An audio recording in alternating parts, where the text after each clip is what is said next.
Pedagogía de la autonomía. Saberes necesarios para la práctica educativa.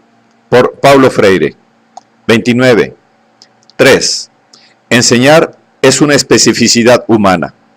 6. Enseñar exige saber escuchar. Recientemente, platicando con un grupo de amigas y amigos, una de ellas, la profesora Olgair García, me dijo que en su experiencia pedagógica de profesora de niños y de adolescentes, pero también de profesoras, venía observando cuán importante y necesario es saber escuchar. Sí, en verdad, el sueño que nos anima es democrático y solidario.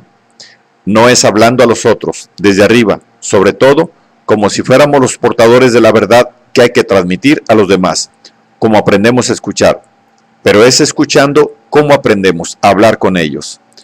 Solo quien escucha paciente y críticamente al otro, habla con él, aun cuando en ciertas ocasiones necesite hablarle a él. Lo que nunca hace quien aprende a escuchar para poder hablar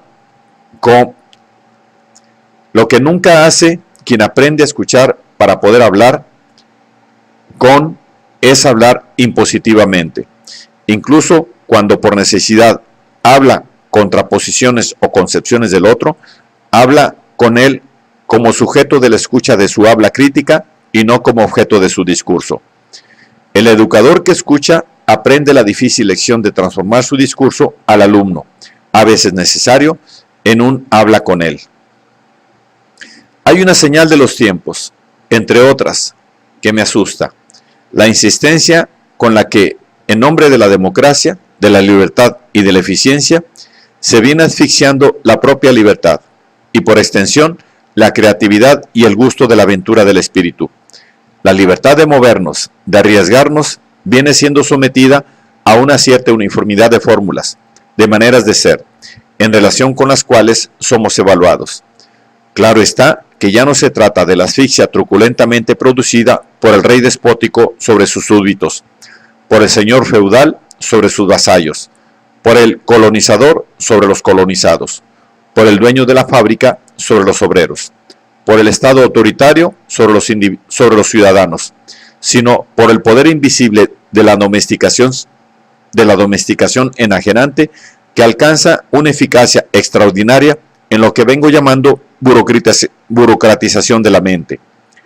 Un estado refinado de extrañeza, de autosumisión de la mente, del cuerpo consciente, de conformismo del individuo, de resignación ante situaciones consideradas fatalmente como inmutables. Es la posición de quien encara los hechos como algo consumado, como algo que sucedió porque tenía que suceder en la forma en que sucedió, en la posición, por eso mismo, de quien entiende y vive la historia como determinismo y no como posibilidad. Es la posición de quien se asume como fragilidad total ante el todopoderosismo de los hechos, que no solo acontecieron porque tenían que acontecer, sino que no pueden ser reorientados o alterados. En esta manera mecanicista de comprender la historia, no hay lugar para la decisión humana, así como en la desproblematización del tiempo, de la que resulta que el porvenir ora es la perpetuación del hoy, ora algo que será porque está dicho que será. No hay lugar para elección, sino para el acomodamiento bien adaptado a lo que está allí o a lo que vendrá. No es posible hacer nada contra la globalización, que, realizada porque tenía que ser realizada, debe continuar su destino, porque así está misteriosamente escrito que debe ser. La globalización que refuerza el mando de las minorías poderosas y despedaza y pulveriza la presencia impotente de los dependientes, haciéndolos todavía más impotentes, es un destino manifiesto. Frente a ella no hay otra salida más que cada uno baje dócilmente la cabeza y agradezca a Dios por continuar vivo. Agradecer a Dios o a la propia globalización. Siempre rechacé los fatalismos. Prefiero la rebeldía que me confirma como persona y que nunca dejo de probar que el ser humano es mayor que los mecanismos que lo minimizan. La proclamada muerte de la historia, que significa en última instancia la muerte de la utopía y de los sueños, refuerza indiscutiblemente los mecanismos de asfixia de la libertad. De ahí que la pelea por el rescate del sentido de la utopía, de la cual no puede dejar de estar impregnada la práctica educativa humanizante, tenga que ser una constante de esta. Cuanto más me dejo seducir por la aceptación de la muerte de la historia, tanto más admito que la imposibilidad de un mañana diferente implica la eternidad del hoy neoliberal que está allí, y la permanencia del hoy mata en mí la posibilidad de soñar. Una vez desproblematizado el tiempo, la llamada muerte de la historia decreta el inmovilismo que niega al ser humano. La total desconsideración por la formación integral del ser humano y su reducción a puro adiestramiento fortalece la manera autoritaria de hablar desde arriba hacia abajo. En este caso, hablar a que en la perspectiva democrática es un adiestramiento, fortalece la manera autoritaria de hablar desde arriba hacia abajo, a la que le falta, por eso mismo, la intención de su democratización en el hablar con. Los sistemas de evaluación pedagógica de alumnos y de profesores se vienen asumiendo cada vez como discursos verticales, desde arriba hacia abajo, pero insisten en pasar por democráticos. La cuestión que se nos plantea, en cuanto a profesores y alumnos críticos y amantes de la libertad, no es, naturalmente, ponernos contra la evaluación, a fin de cuentas necesaria, sino resistir a los métodos silenciadores con que a veces viene siendo realizada. La cuestión que se nos plantea es luchar en favor de la comprensión y de la práctica de la evaluación en cuanto instrumento de apreciación del quehacer de sujetos críticos al servicio, por eso mismo, de la liberación y no de la domesticación. Evaluación en que se estimule el hablar a, como camino del hablar con. En el proceso del habla y de la escucha, la disciplina del silencio, que debe ser asumido con rigor y en su momento por los sujetos que hablan y escuchan, es un sine qua de la comunicación dialógica. La primera señal de que el individuo que habla sabe escuchar es la demostración de su capacidad de controlar no solo la necesidad de decir su palabra, que es su derecho, sino también el gusto personal profundamente respetable de expresarla. Quien tiene algo que decir tiene igualmente el derecho y el deber de decirlo. Sin embargo, es preciso que quien tiene algo que decir sepa, sin sombra de duda, que no es el único o la única que tiene algo que decir. Aún más, que lo que tiene que decir no es necesariamente, por más importante que sea, la verdad auspiciosa esperada por todos. Es preciso que quien tiene algo que decir sepa, sin duda alguna, que sin escuchar lo que quien escucha tiene igualmente que decir, termina por agotar su capacidad de decir, por mucho haber dicho sin nada o casi nada haber escuchado. Es por eso por lo que agrego, quien tiene algo que decir debe asumir el deber de motivar, de desafiar a quien escucha, en el sentido de que quien escucha diga, hable, responda. El derecho que se otorga a sí mismo el educador autoritario de comportarse como propietario de la verdad de la que se adueña y del tiempo para discurrir sobre ella es intolerable. Para él, quien escucha no tiene siquiera tiempo propio, pues el tiempo de quien escucha es el suyo, el tiempo de su habla. Por eso mismo, su habla se da en un espacio silenciado y no en un espacio con o en silencio. Al contrario, el espacio del educador democrático, que aprende a hablar escuchando, se ve cortado por el silencio intermitente de quien, hablando, calla para escuchar a quien, silencioso y no silenciado, habla. La importancia del silencio en el espacio de la comunicación es fundamental. Él me permite, por un lado, al escuchar el habla comunicante de alguien, como sujeto y no como objeto, procurar entrar en el movimiento interno de su pensamiento, volviéndome lenguaje. Por el otro, torna posible a quien habla, realmente comprometido con comunicar y no con hacer comunicados, escuchar la indagación, la duda, la creación de quien escuchó. Fuera de eso, la comunicación perece. Volvamos a un punto ya referido, pero sobre el cual es preciso insistir.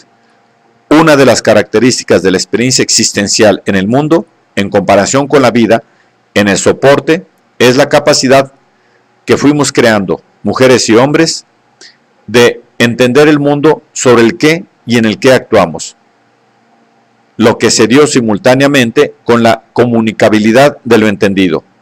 No hay entendimiento de la realidad sin la posibilidad de su comunicación. Uno de los problemas serios que tenemos es cómo trabajar el lenguaje oral o escrito, asociado o no a la fuerza de la imagen, para hacer efectiva la comunicación que se encuentra en la propia comprensión o entendimiento del mundo. La comunicabilidad de lo entendido es la posibilidad que éste tiene de ser comunicado, pero todavía no es su comunicación. Así, seré tanto mejor profesor cuanto más eficazmente consiga provocar al educando, en el sentido en que prepare o refine su curiosidad, que debe trabajar con mi ayuda, buscando que produzca su entendimiento del objeto o del contenido de que hablo. En verdad, mi papel como profesor, al enseñarle el contenido A o B, no es solamente esforzarme por describir con máxima claridad la sustantividad del contenido, para que el alumno lo grabe. Mi papel fundamental, al hablar con claridad sobre el objeto, es incitar al alumno para que él, con los materiales que ofrezco, produzca la comprensión del objeto en lugar de recibirla integralmente de mí. Él necesita apropiarse del entendimiento del contenido para que la verdadera relación de comunicación entre él como alumno y yo como profesor se establezca. Es por eso por lo que, repito, enseñar no es transferir contenidos a alguien, así como aprender no es memorizar el perfil del contenido transferido en el discurso vertical del profesor. Enseñar y aprender tienen que ver con el esfuerzo metódicamente crítico del profesor por desvelar la comprensión de algo y con el empeño igualmente crítico del alumno de ir entrando como sujeto en aprendizaje, en el proceso de desvelamiento que el profesor o profesora debe desatar. Eso no tiene nada que ver con la transferencia de contenidos y se refiere a la dificultad, pero al mismo tiempo a la belleza de la docencia y de la dicencia.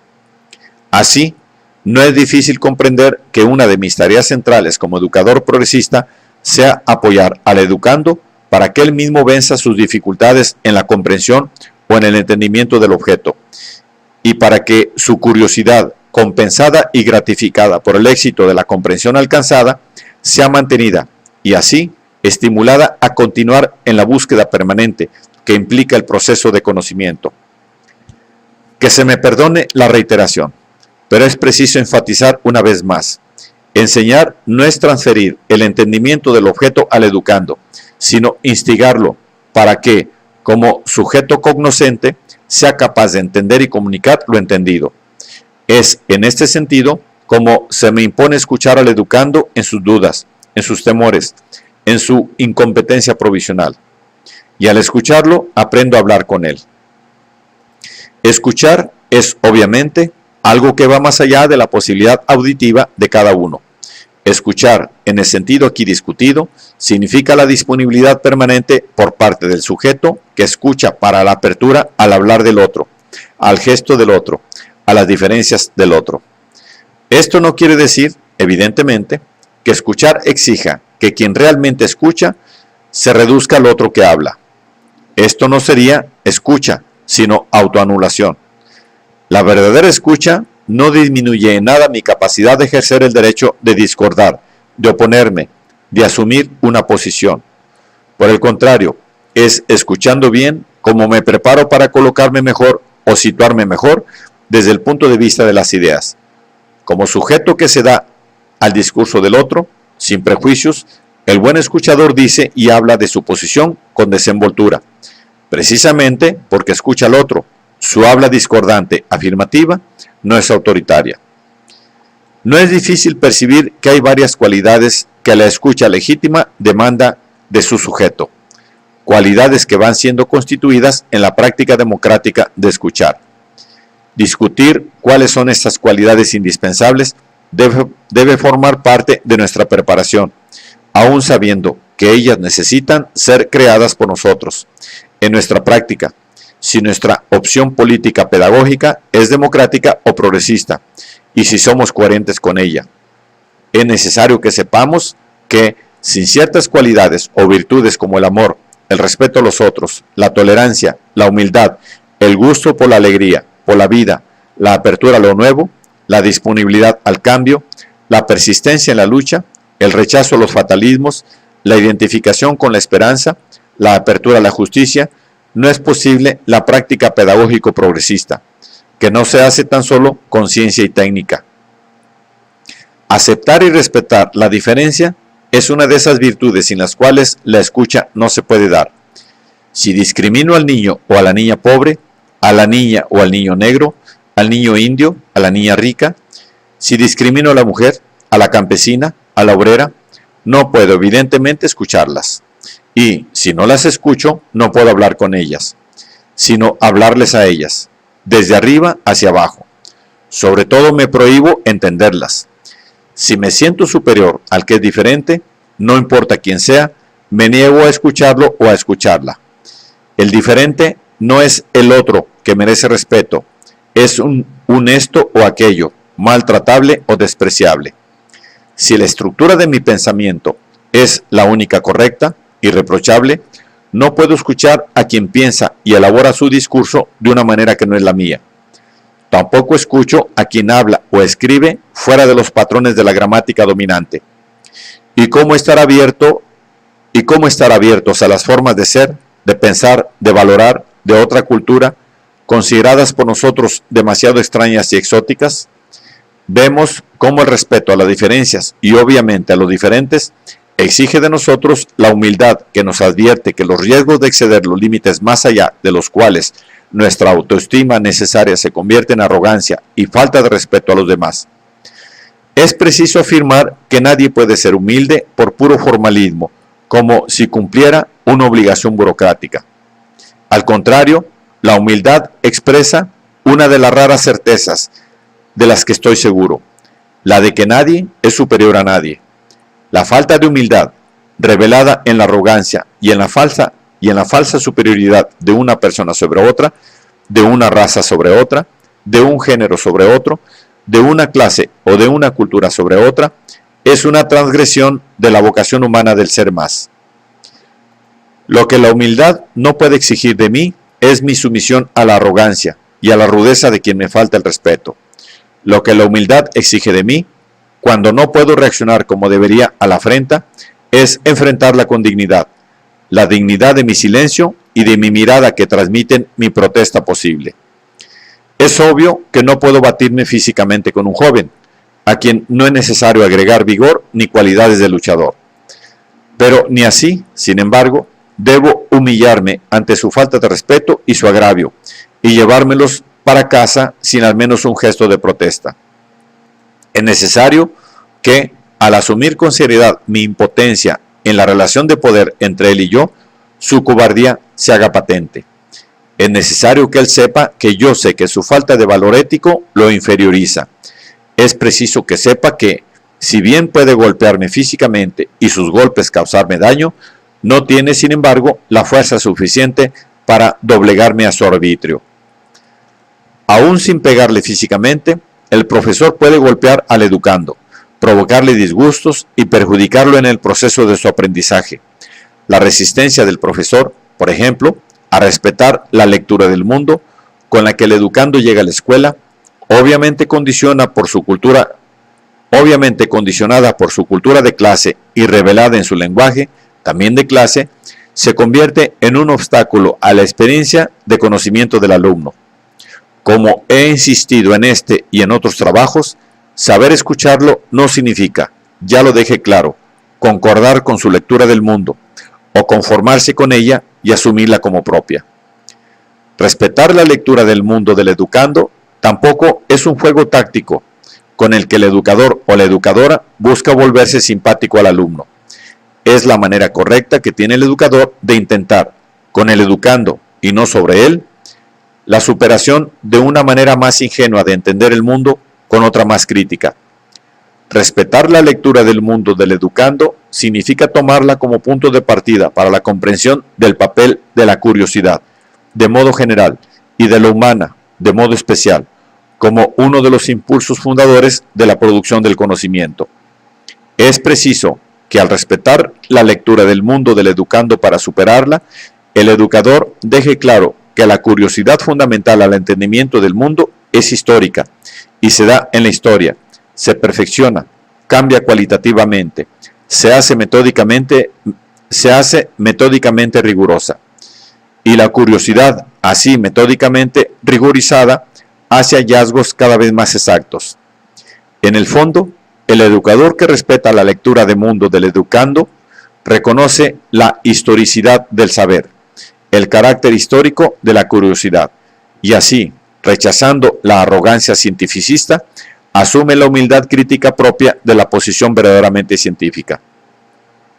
La falta de respeto a la lectura de mundo del educando revela el gusto elitista, por consiguiente antidemocrático, del educador, que de esta manera, sin escuchar al educando, no habla con él. Deposita en él sus comunicados. Hay todavía algo de verdadera importancia para discutir en torno de la reflexión sobre el rechazo o el respeto a la lectura del mundo, del educando por parte del educador. La lectura de mundo revela, como es evidente, el entendimiento del mundo que se viene constituyendo cultural y socialmente. También revela el trabajo individual de cada sujeto en el propio proceso de asimilación del entendimiento del mundo. Una de las tareas esenciales de la escuela, como centro de producción sistemática de conocimiento, es trabajar críticamente la inteligibilidad de las cosas y de los hechos y su comunicabilidad. Por eso, es imprescindible que la escuela incite constantemente la curiosidad del educando, en vez de ablandarla o domesticarla. Es necesario mostrar al educando que el uso ingenuo de la curiosidad altera su capacidad de hallar y obstaculiza la exactitud del hallazgo. Por otro lado, y sobre todo, es preciso que el educando vaya asumiendo el papel de sujeto de la producción de su entendimiento del mundo, y no solo el de recibidor de la que el profesor le transfiera. Cuanto más capaz me vuelvo de afirmarme como sujeto que puede conocer, tanto mejor desempeño mi actitud para hacerlo. Nadie puede conocer por mí, así como yo no puedo conocer por el alumno. Desde la perspectiva progresista en que me encuentro, lo que puedo y debo hacer es, al enseñarle cierto contenido, desafiarlo a que se vaya percibiendo, en y por su propia práctica, como sujeto capaz de saber. Mi papel de profesor progresista no es solo enseñar matemáticas o biología, sino al tratar la temática que es, por un lado, objeto de mi enseñanza, y por el otro, del aprendizaje del alumno, ayudar a éste a reconocerse como arquitecto de su propia práctica cognoscitiva. Toda enseñanza de contenidos demanda de quien se encuentra en la posición de aprendiz que a partir de cierto momento comience a asumir también la autoría del conocimiento del objeto. El profesor autoritario que se niega a escuchar a los alumnos se cierra a esa aventura creadora. Niega a sí mismo la participación en este momento de belleza singular, el de la afirmación del educando como sujeto de conocimiento. Es por eso por lo que la enseñanza de los contenidos, realizada críticamente, implica la apertura total del profesor o de la profesora a la tentativa legítima del educando por tomar en sus manos la responsabilidad del sujeto que conoce. Más aún, implica la iniciativa del profesor que debe estimular esa tentativa en el educando, ayudándolo para que la realice. Es en este sentido como se puede afirmar que es tan erróneo separar práctica de teoría, pensamiento de acción, lenguaje de ideología, como separar la enseñanza de contenidos del llamado al educando para que se vaya siendo sujeto del proceso de aprenderlos. Desde una perspectiva progresista, lo que debo hacer es experimentar la unidad dinámica entre la enseñanza del contenido y la enseñanza de lo que es, y de cómo aprender. Al enseñar matemáticas, enseño también cómo aprender y cómo enseñar, cómo ejercer la curiosidad epistemológica indispensable a la producción del conocimiento.